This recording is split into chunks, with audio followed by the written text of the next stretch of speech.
प्रभु तेरी वाणी जीवन की रोटी, नैनों की ज्योति अंधेरा मिटाती।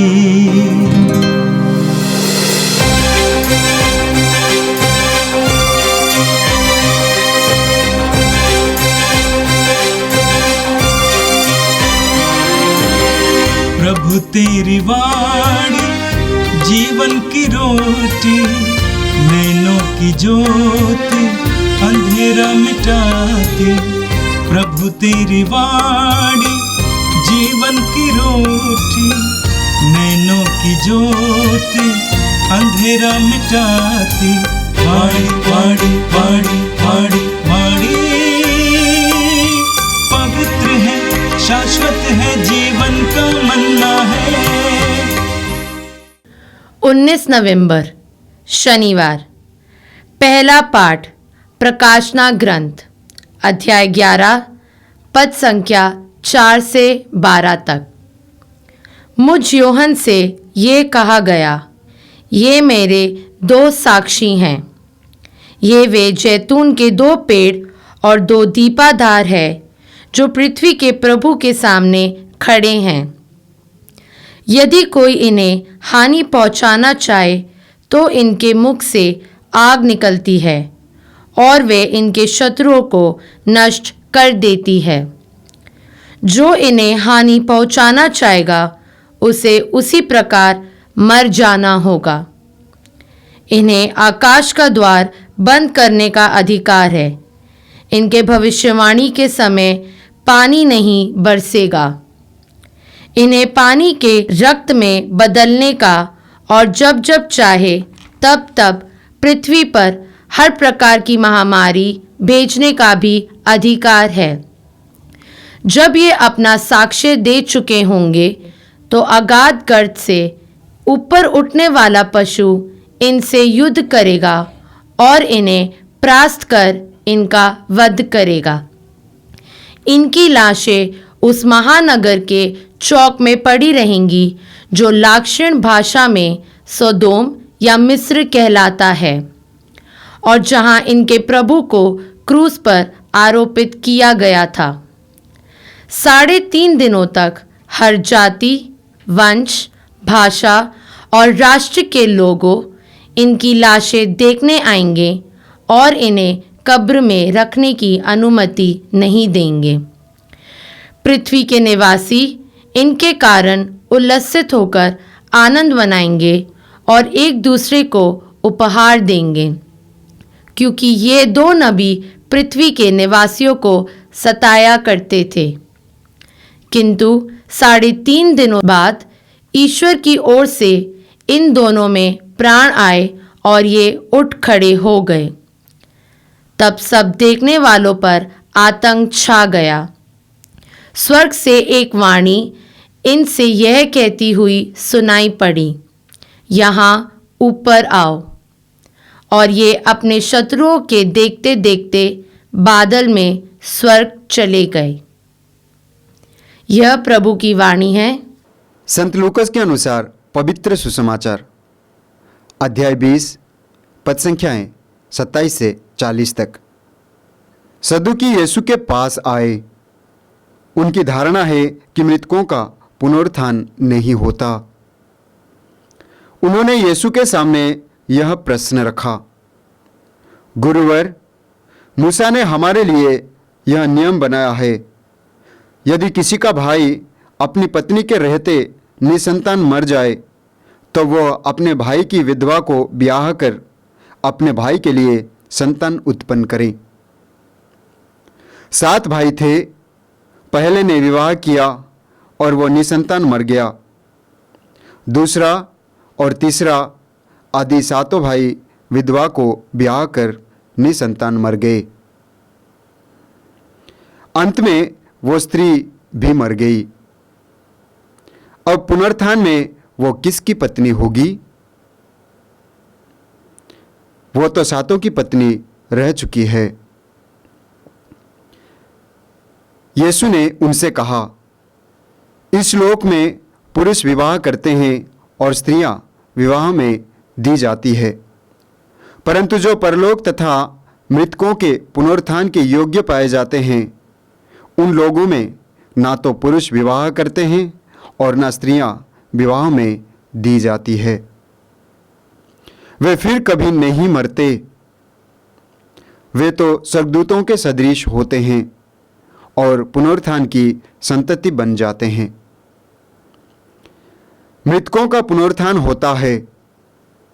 मूसा ने भी झाड़ी की कथा में इसका संकेत किया है, जहां वो प्रभु को इब्राहिम का ईश्वर, इसहाक का ईश्वर और याकूब का ईश्वर कहते हैं। वो मृतकों का नहीं, जीवितों का ईश्वर है, क्योंकि उसके लिए सभी जीवित हैं। इस पर कुछ शास्त्रियों ने उससे कहा, गुरुवर, आपने ठीक ही कहा। इसके बाद उन्हें यीशु से और कोई प्रश्न पूछने का साहस नहीं हुआ। यह प्रभु का पवित्र सुसमाचार है। ख्रिस्त प्रभु की जय। ख्रिस्त में मेरे प्यारे भाई और बहनों, आज के पहले पाठ में हम लोगों ने सुना, जो कि प्रकाशना ग्रंथ से लिया गया था। हम लोगों ने सुना कि संत यूहन्ना एक दृश्य देखते हैं और उस दृश्य में ईश्वर उन्हें कहते हैं कि यह मेरे दो साक्षी हैं, और कहा जाता है इन दो साक्षी का जो भी विरोध करेंगे उनका विनाश होगा, क्योंकि उनके मुख से आग निकलेगी और वे पानी को रक्त में बदल सकते हैं, जब चाहे तब महामारी भेज सकते हैं। और यही कारण है कि लोग उनका विरोध करेंगे। और आगे हम लोगों ने सुना कि अगाध गर्त में से ऊपर उठकर पशु उनका विरोध करेंगे और उनका वध करेंगे, और 3.5 दिनों तक महानगर के चौराहे पर उनको फेंक दिया जाएगा। लोग उनको देखेंगे, हंसेंगे और मजाक करेंगे। लेकिन 3.5 दिनों के बाद प्रभु उन्हें जी उठाएंगे और अपने स्वर्ग राज्य में ले जाएंगे। और ये दो साक्षी है, दो नबी। वास्तव में जितने भी नबी इस धरती पर आए, सबका विरोध किया गया है। ज्यादा से ज्यादा लोगों का वध भी किया गया है। लोग खुश नहीं रहते जब नबी लोगों के बीच आते हैं। क्यों? क्योंकि वे प्रभु के शब्द को उनके बीच में रखते हैं, प्रभु के इच्छाओं को उनके बीच में रखते हैं। वे गलत को गलत कहते हैं, सही को सही कहते हैं। और यही कारण है कि जब नबी आ जाते हैं, लोग खुश नहीं रहते हैं, और जब खुश नहीं रहते हैं तो उनका विरोध करते हैं। हम भली भांति जानते हैं यूहन्ना बपतिस्ता के बारे में। यूहन्ना बपतिस्ता ने हेरोद राजा को सही बताया कि वे जो किए वो गलत किए। उनका भाई की पत्नी हेरोदिया से शादी करना उनका गलत डिसीजन था, और यूहन्ना बपतिस्ता ने उनको यही बात बताया, लेकिन उनको बुरा लगा। और हम जानते हैं कि उनका नतीजा क्या होता है। जब एक प्रोग्राम था, यहूदिया की बेटी नाचती है, सब लोग मुग्ध हो जाते हैं, खुश हो जाते हैं। और हेरोद पूछता है कि आपको क्या चाहिए? मेरे संपत्ति का आधा भी मैं तुमको देने के लिए तैयार हूं, मांगो, मैं तुम्हें दूंगा। और हम जानते हैं उनकी बेटी अपनी माँ के पास जाती है और पूछती है, मैं क्या मांगू? और वो आती है और राजा से कहती है, मुझे यूहन्ना बपतिस्ता का सिर थाली में चाहिए, और उनका सिर कटवा दिया जाता है। वास्तव में मेरे प्यारे भाई और बहनों, प्रभु का मैसेंजर बनना, प्रभु का संदेशवाहक बनना उतना आसान होता नहीं है। वास्तव में हर एक विश्वासी बुलाया गया है प्रभु के द्वारा उसके संदेशवाहक बनने के लिए, उनके वाणी को दूसरों तक फैलाने के लिए। और यही कारण है कि संत पौलुस कहते हैं, कुरिन्थियों के नाम संत पौलुस का पहला पत्र अध्याय 9 पद संख्या 16 में, धिक्कार मुझे यदि मैं सुसमाचार का प्रचार न करूं। जो प्रभु के वाणी को दूसरों तक लाता है उसके लिए खतरा मोलने का समान होता है। आज के पहले पाठ के जरिए मुझे लगता है प्रभु हमें यह बताना चाहते हैं कि जो प्रभु का आवाज़ बनता है उनके जीवन में खतरा है, लेकिन हमें डरने की ज़रूरत नहीं है, क्योंकि हम इस शरीर रूपी घर में हमेशा हमेशा के लिए नहीं रहेंगे। इस संसार में हमेशा हमेशा के लिए नहीं रहेंगे। हम इस संसार के नहीं हैं, हम स्वर्ग राज्य के हैं। जिस तरह उन दो साक्षी यानी नबियों को स्वर्ग में उठा लिया गया, उसी तरह हमको भी स्वर्ग में जगह मिलेगा जब हम प्रभु के आवाज़ बनकर इस धरती पर रहेंगे। चाहे कितनी भी कठिनाई क्यों ना हो, कितनी भी परेशानियों का सामना करना क्यों ना पड़े, हमें सत्य से पीछे नहीं हटना चाहिए। जो सही है उसे सही बोलना चाहिए, जो गलत है उसे गलत बोलना चाहिए। आज के सुसमाचार में हम लोगों ने सुना, जो कि लूकोस के सुसमाचार से लिया गया था। सदुकी लोग पुनरुत्थान में विश्वास नहीं करते। वे प्रभु के पास आते हैं और पूछते हैं, मूसा ने हमें जो नियम दिया है उसके हिसाब से यदि कोई निसंतान मर जाए तो उसका भाई उसकी पत्नी को ब्याह कर अपने भाई के लिए संतान उत्पन्न कर सकता है। और आगे वे लोग कहते हैं 7 भाई थे और एक भाई शादी किया, निसंतान गुजर गया, और फिर दूसरा तीसरा इसी तरह 7 ने शादी किया और 7 भाई गुजर गए और उस स्त्री भी गुजर गई। उसके बाद वे लोग पूछते हैं कि अभी परलोक में वो किसकी पत्नी होगी, वो तो 7 की पत्नी रह चुकी है। प्रभु यीशु उनसे कहते हैं कि इस लोक में मनुष्य शादी करता है और महिला शादी में दी जाती है, लेकिन परलोक में ऐसा नहीं है। ना पुरुष शादी करता है और ना महिला शादी में दी जाती है। वहाँ शादी ये सब होता नहीं है, क्योंकि वहाँ सब लोग स्वर्गदूत जैसे बनते हैं। वहाँ सब लोग स्वर्गदूत जैसे बन जाते हैं और सब लोग खुश रहते हैं।